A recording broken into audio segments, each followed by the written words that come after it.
Hola, ¿qué tal estáis? Espero que muy bien. Bienvenidos a vuestro canal Espiritualidad Práctica.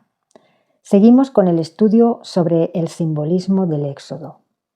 En el anterior vídeo vimos el significado de la expresión ser llevado sobre alas de águilas en Éxodo 19:3 o ser dadas alas de águilas en Apocalipsis 12:14. Estas alas de águilas transportaron simbólicamente al pueblo de Dios al desierto, lejos de Faraón, y en un futuro transportarán al pueblo de Dios lejos de la cara de la serpiente, como dice Apocalipsis 14:14, cuando los cristianos tengamos que salir exiliados de los países donde sea obligatorio el uso de la marca de la bestia. Tendremos que huir a los países donde la marca no sea obligatoria y no haya persecución. La expresión las alas de águila significa la protección de Dios para salir del peligro, lejos de la cara de la serpiente, Satanás, que siempre ha perseguido a la mujer, Israel, y a la descendencia de ella, el pueblo de Dios que cumple sus mandamientos, como dice Apocalipsis 12:17. También vimos en Éxodo 20 cuáles son los verdaderos 10 mandamientos y cómo en los catecismos católicos han quitado el segundo mandamiento y han duplicado el 10º. También han cambiado el cuarto mandamiento, que dice que el día sagrado es el sábado, porque en él descansó Dios de la creación, y en él hemos de descansar nosotros. En el catecismo dice: santificarás las fiestas, unas fiestas mezcladas con paganismo romano que no están en las escrituras, sino que son doctrinas de hombres, a las cuales han cambiado los nombres de dioses paganos por nombres de vírgenes, santos y cristos, manteniendo la fecha babilónica y el rito, como por ejemplo la Cuaresma y el miércoles de ceniza, ritual que se hacía para conmemorar la muerte del dios pagano Tamuz. Ese rito consistía en escribir con ceniza en la frente de las personas la letra T, la letra inicial del nombre del dios pagano Tamuz. Sigamos leyendo el libro del Éxodo. Nos quedamos en el momento en que Moisés y Aarón suben al monte Sinaí y Yahvé les da los 10 mandamientos de palabra. Todavía no se los da por escrito en las tablas de piedra. Mira lo que dice Éxodo 20:23. Y Yahvé pasó a decir a Moisés: esto has de decir a los hijos de Israel: no deben hacer junto conmigo dioses de plata, y no deben hacer para ustedes dioses de oro. Así es que los hijos de Israel, al igual que Jetro, el sacerdote de Madián, al estar viviendo en naciones paganas y conviviendo con gente pagana, habían mezclado la adoración a Yahvé con la adoración a otros dioses. Hacían dioses junto con la adoración a Yahvé, como también lo hicieron posteriormente los romanos, y en la actualidad lo hacen de forma camuflada, pero manteniendo esa mezcla los católicos. Y los protestantes también celebran la Navidad, otra fiesta de origen pagano. Pero Dios dice bien claro en Éxodo 20:23, no deben hacer junto conmigo dioses de plata y oro, imágenes de cualquier cosa que esté en los cielos o en la tierra, ni inclinarse ante ellas. Porque Dios no tiene imagen y exige devoción exclusiva. Con lo cual, ninguna imagen es aceptada en la adoración al Dios verdadero. En los capítulos 21 al 23 de Éxodo, Dios da a Moisés todos los decretos, 613 en total. Moisés roció con la sangre del sacrificio al pueblo, como señal del pacto entre Dios y su pueblo, donde el pueblo de Israel se comprometía a cumplir los 613 decretos. Pero ningún hombre podía cumplirlos todos, como dijo el apóstol Pablo en Romanos 3:23, porque todos han pecado y no alcanzan a la gloria de Dios. Y en Gálatas 3:19 dice: entonces, ¿por qué la ley? Fue añadida para poner de manifiesto las transgresiones. El versículo 13 dice: Cristo, por compra, nos libró de la maldición de la ley. ¿Por qué dice Pablo que Cristo nos libró de la maldición de la ley? Porque ningún hombre podía cumplirla. La ley fue hecha para hacernos ver que necesitamos un Salvador, Cristo Jesús, que nosotros, con nuestra tendencia pecaminosa, no podemos cumplir la ley, los 613 decretos. No podemos ser salvos por obras de la ley ni por nosotros mismos. Solo un hombre pudo cumplir toda la ley, Jesús, y por él podemos ser salvos. Por eso dijo: no he venido a abolir la ley, sino a cumplirla. Él fue el único que cumplió toda la ley, y todas las profecías fueron cumplidas en él. Y al ser sin mancha, pudo redimirnos del pecado. Pudo comprarnos por precio y legalmente, despojar al diablo del poder que tenía sobre nosotros debido a ese pacto que Adán y Eva, nuestros primeros padres, hicieron con Satanás, al concedernos él el conocimiento de lo bueno y lo malo. El vivir en la dualidad. Ahora Cristo firma un nuevo pacto con judíos y gentiles que quieran seguir a Cristo y cumplir sus mandamientos, con los que no queremos vivir separados de Dios ni del Mesías. Queremos que ellos sean nuestros gobernantes, por eso no damos nuestro apoyo a los gobernantes políticos de este mundo, porque ellos sirven a este sistema gobernado por Satanás, el príncipe de este mundo. No se puede servir a dos amos, a los gobernantes de este mundo y a Cristo, porque ni Cristo es de este mundo, ni su reino es de este mundo, ni los que le seguimos pertenecemos al mundo. ¿Cómo podríamos apoyar un gobierno de este mundo?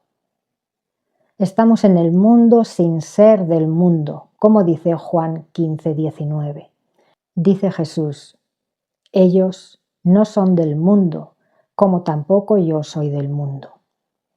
Por eso los verdaderos cristianos no apoyamos con nuestro voto el sistema de gobierno del mundo perteneciente a Satanás. Ni Cristo ni nosotros pertenecemos a él. Jesús nunca participó en política y nosotros debemos seguir su ejemplo. Jesús siempre se mantuvo al margen de la política y reveló que su reino no es de este mundo, que su gobierno no sería un gobierno en el actual sistema político como pensaban los judíos de su época, sino que será un gobierno donde su reino, el reino de los cielos, la nueva Jerusalén, descenderá a la tierra. Será un gobierno celestial en la tierra, no un gobierno en este sistema mundano. Cuando le preguntaron a Jesús si él pagaba impuestos, Jesús pidió una moneda y dijo: ¿de quién es esta cara? Dijeron: de César. Entonces Jesús contestó: dad a César lo que es de César y a Dios lo que es de Dios. No se puede servir a dos amos, a Dios y a las riquezas. El dinero, lo material, pertenece a César, a los gobernantes. Dinero y política van unidos, no se pueden separar, y ellos van unidos a este sistema.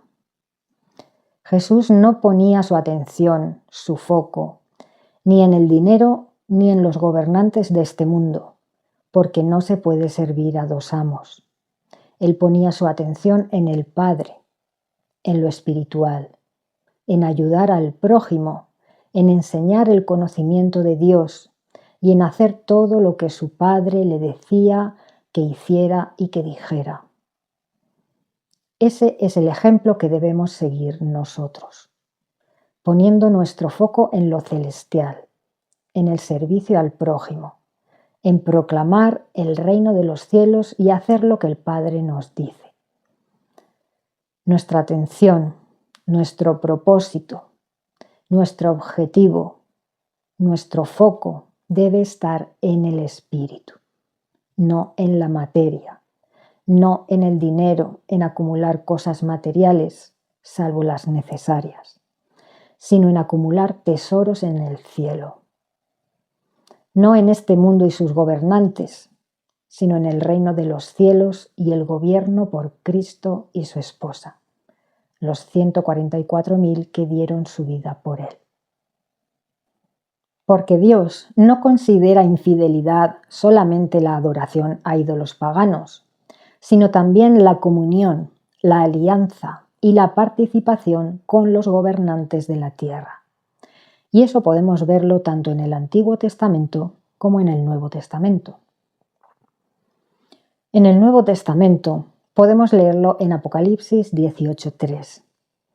Aquí habla de Babilonia la Grande, la religión falsa, especialmente la Iglesia Católica.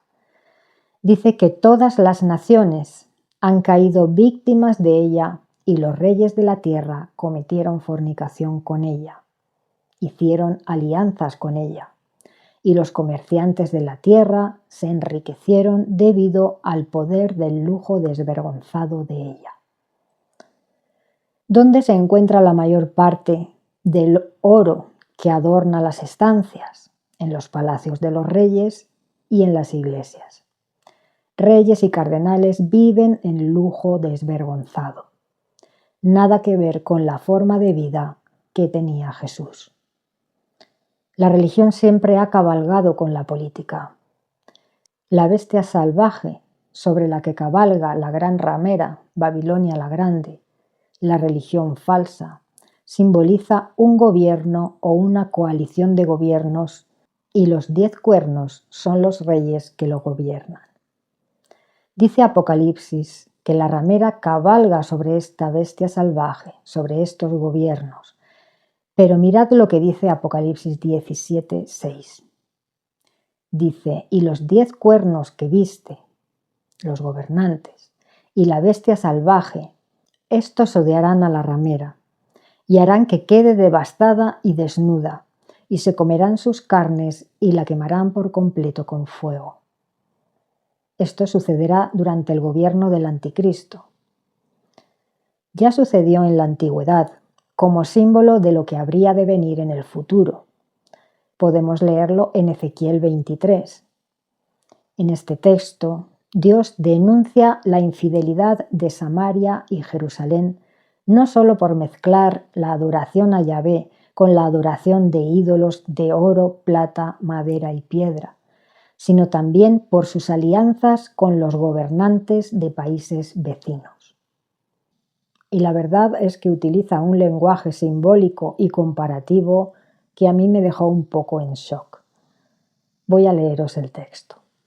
Ezequiel 23, 5-7 dice: Y Samaria empezó a prostituirse mientras estaba sujeta a mí, a Yahvé, y siguió deseando lujuriosamente a los que la amaban apasionadamente, a los asirios que estaban cerca, gobernantes vestidos con género azul y gobernantes diputados, todos ellos jóvenes deseables, soldados de caballería que montaban caballos. Y continuó dando sus prostituciones sobre ellos, los hijos más selectos de Asiria, todos ellos. Versículos 11 y 12. Cuando su hermana Jerusalén lo llegó a ver, entonces ejerció su deseo sensual más ruinosamente que ella, y su prostitución más que la fornicación de su hermana. A los hijos de Asiria deseó lujuriosamente, gobernadores y gobernantes diputados que estaban cerca, vestidos con perfecto gusto, soldados de caballería que montaban caballos, todos ellos jóvenes deseables. Versículos 17 al 21. Procedió a enviarles mensajeros a Caldea, y los hijos de Babilonia siguieron viniendo a ella y contaminándola con su ayuntamiento inmoral.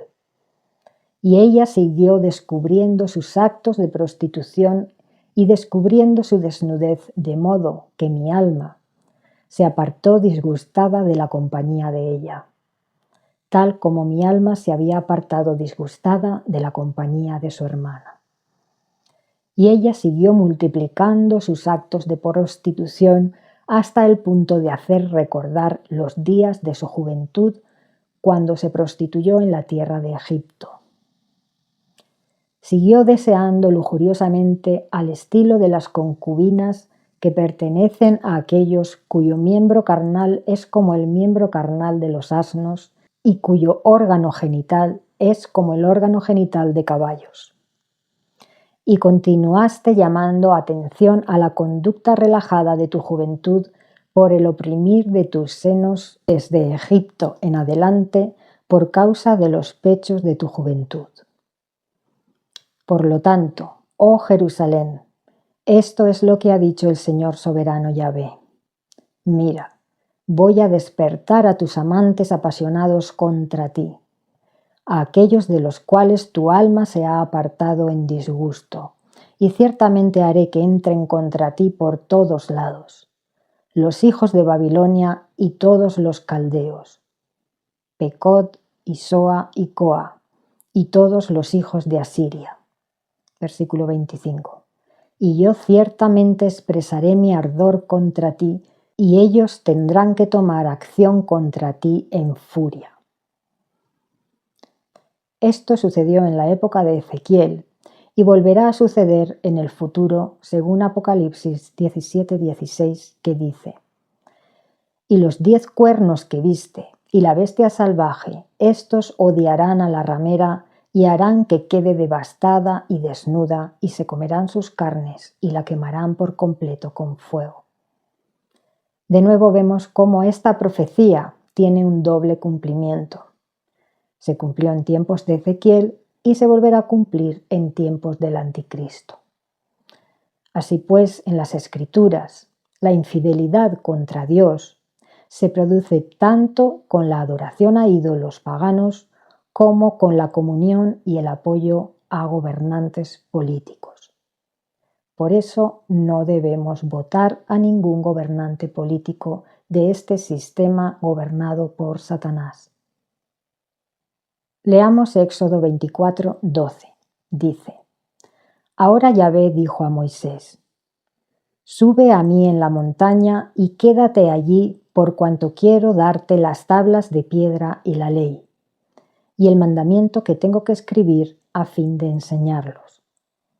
Versículo 18. Y Moisés continuó en la montaña 40 días y 40 noches.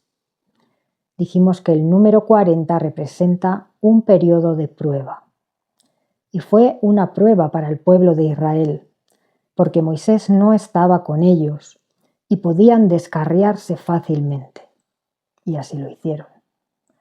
Durante esos 40 días, Dios le mostró a Moisés una visión del templo celestial para que se construyera un templo, un tabernáculo movible en el desierto, similar al celestial. Sería un templo material en una dimensión densa, que sería una sombra, una copia del templo celestial, como dice Hebreos 8:5. Dios le dio a Moisés todas las medidas y detalles de la construcción del tabernáculo, y le dio una visión de cómo deberían ser los utensilios y la ropa del sumo sacerdote Aarón. Para ello recogerían de entre el pueblo de Israel oro, plata, cobre y bronce y piedras preciosas que los egipcios les dieron el día de la salida de Egipto. Y terminó Dios de dar instrucción a Moisés. Éxodo 31:18 dice: Ahora bien, tan pronto como hubo acabado de hablar con él en el monte Sinaí, procedió a dar a Moisés 2 tablas del testimonio, tablas de piedra en las que el dedo de Dios había escrito. Éxodo 32:1. Entretanto, el pueblo llegó a ver que Moisés tardaba mucho en bajar de la montaña. De modo que el pueblo se congregó en torno a Aarón y le dijeron: «Levántate, haznos un Dios que vaya delante de nosotros, porque en cuanto a este Moisés, el hombre que nos hizo subir de la tierra de Egipto, ciertamente no sabemos qué le habrá pasado». Ante esto, Aarón les dijo: «Quiten los aretes de oro que están en las orejas de sus esposas, de sus hijos y de sus hijas, y tráiganmelos».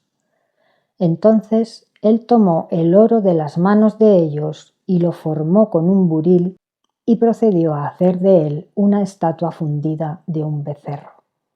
Y empezaron a decir: «Este es tu Dios, oh Israel, que te hizo subir de la tierra de Egipto». Versículo 7.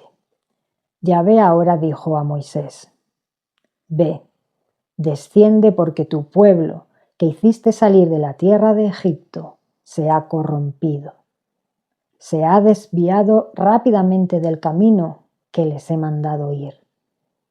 Versículo 10. «Así que ahora déjame para que se encienda mi cólera contra ellos y los extermine, y déjame hacer de ti una nación grande». Y Moisés procedió a ablandar el rostro de Yahvé y a decir: «¿Por qué debe encenderse tu cólera contra tu pueblo? Vuélvete de tu cólera ardiente». Versículo 14. Y Yahvé empezó a sentir pesar respecto al mal que había hablado que haría a su pueblo. Después de eso, Moisés se volvió y bajó de la montaña con las 2 tablas del testimonio en la mano, tablas sobre las cuales estaba escrito por ambos lados. Y las tablas eran obra de Dios. Se escribía algo por los 2 lados cuando era un documento muy importante. También vemos esto en el libro de Apocalipsis, cuando Juan ve el rollo con los 7 sellos, y estaba escrito también por ambos lados. Versículo 19. Aconteció, pues, que tan pronto como Moisés se acercó al campamento y pudo ver el becerro y las danzas, empezó a encenderse en cólera y al instante arrojó de sus manos las tablas y las hizo añicos al pie de la montaña.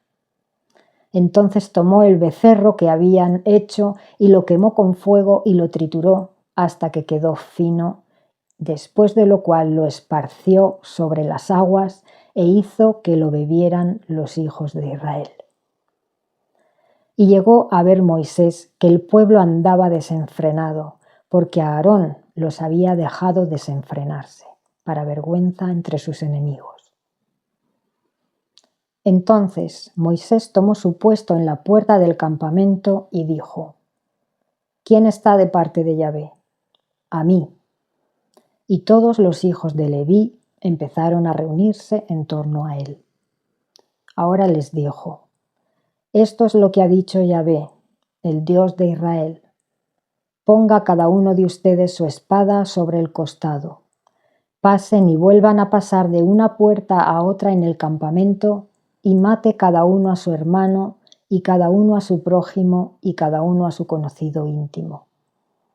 Y los hijos de Leví procedieron a hacer como les había dicho Moisés, de modo que en aquel día cayeron del pueblo unos 3000 hombres. Y aconteció al mismo día siguiente que Moisés procedió a decir al pueblo: Ustedes han pecado con un gran pecado, y ahora yo subiré a Yahvé. Quizás pueda hacer enmienda por el pecado de ustedes. De modo que Moisés se volvió a Yahvé y dijo: Este pueblo ha pecado con un gran pecado, por cuanto se hicieron un dios de oro. Pero ahora, si perdonas su pecado, y si no, bórrame, por favor, de tu libro que has escrito. Se refiere al libro de la vida. Sin embargo, Yahvé dijo a Moisés: al que haya pecado contra mí, lo borraré de mi libro. Y ahora ven, conduce al pueblo al lugar que te he hablado.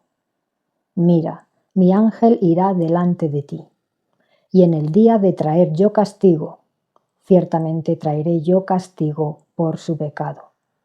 Y empezó Yahvé a plagar al pueblo porque habían hecho el becerro que Aarón había hecho. Éxodo 34, 1. Entonces Yahvé dijo a Moisés: tállate 2 tablas de piedra como las primeras, y tengo que escribir sobre las tablas las palabras que se hallaban en las primeras tablas que hiciste añicos. Versículo 4. Por consiguiente, Moisés talló 2 tablas como las primeras y se levantó muy de mañana y se puso a subir al monte Sinaí, tal como le había mandado Yahvé, y llevaba 2 tablas de piedra en la mano. Y Yahvé procedió a bajar en la nube y a situarse con él allí, y a declarar el nombre de Yahvé. Y Yahvé fue pasando delante del rostro de él y declarando: Yahvé, Yahvé, un Dios misericordioso y benévolo, tardo para la cólera y abundante en bondad amorosa y verdad, que conserva bondad amorosa para miles, que perdona el error y la transgresión y el pecado, pero de ninguna manera dará exención de castigo, que hace venir el castigo por el error de padres sobre hijos y sobre nietos y sobre la 3ª generación y sobre la 4ª generación. Enseguida se apresuró Moisés a inclinarse a tierra y a postrarse. Entonces dijo: ahora sí he hallado favor a tus ojos, oh Yahvé. Que Yahvé, por favor, vaya en medio de nosotros, porque es un pueblo de dura cerviz, y tendrás que perdonar nuestro error y nuestro pecado, y tienes que tomarnos por posesión tuya.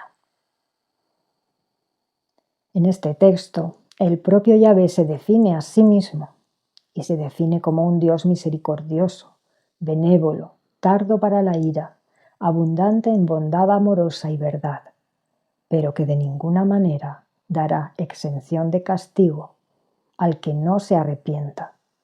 Y eso es actuar con justicia, porque si dejara libertad de acción al impío, entonces los justos sufrirían las impiedades de los inicuos, y eso no sería obrar con justicia. Dios tiene mucha paciencia. Envió profetas, envió a su propio Hijo, hizo obras maravillosas y milagros. Nos dio muchas oportunidades para cambiar y nacer de nuevo a una vida en armonía y en amor. Nos dio enseñanzas valiosísimas y mostró su amor por el mundo enviando a su único Hijo. Pero a todo el que sigue siendo impío y no escucha lo que Dios dice y no hace lo que Dios le muestra que es lo correcto, no le deja otra opción que la destrucción, para el bien del resto de personas que quieren convivir en armonía y en paz. Y así lo muestra el apóstol Juan en el libro de Apocalipsis, porque el plazo de tiempo es limitado, y si no escuchamos y tomamos la iniciativa de hacer lo que Dios nos dice, Él juzgará y no hará exención de castigo para los que abusan de los demás, para los impíos, ni para los idólatras, los asesinos y los opresores del débil, como dice Apocalipsis 21, 7 y 8. Dice: cualquiera que venza heredará estas cosas, la nueva tierra y la vida eterna. Y yo seré su Dios, y él será mi hijo. Pero en cuanto a los cobardes, a los que no tienen fe, a los que son repugnantes en su suciedad, y asesinos y fornicadores, y a los que practican espiritismo e idólatras y todos los mentirosos, su porción será en el lago que arde con fuego y azufre. Esto significa la muerte segunda. ¿Por qué le llama la muerte segunda? Porque hay una primera muerte, que es la que todos experimentamos aquí en la tierra, y hay una segunda muerte, que ocurre después de los 1000 años, cuando son resucitados justos e injustos. Habrá un juicio para todos. El que sea juzgado para vida irá a vida eterna.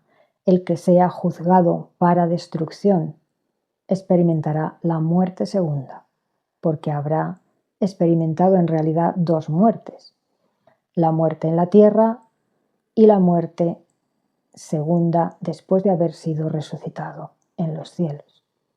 Porque como dijo Jesús, los que son resucitados no se casan ni se dan en matrimonio, sino que son como los ángeles. Son resucitados en espíritu. La muerte segunda es la muerte del alma, pero el espíritu, al ser eterno, experimenta en el lago de fuego un sufrimiento eterno. En el lago de fuego muere para siempre el cuerpo y el alma, que son degradables, pero el espíritu es eterno. Por eso dice la Escritura que el sufrimiento de los que son destinados al lago de fuego es eterno, porque el espíritu nunca muere.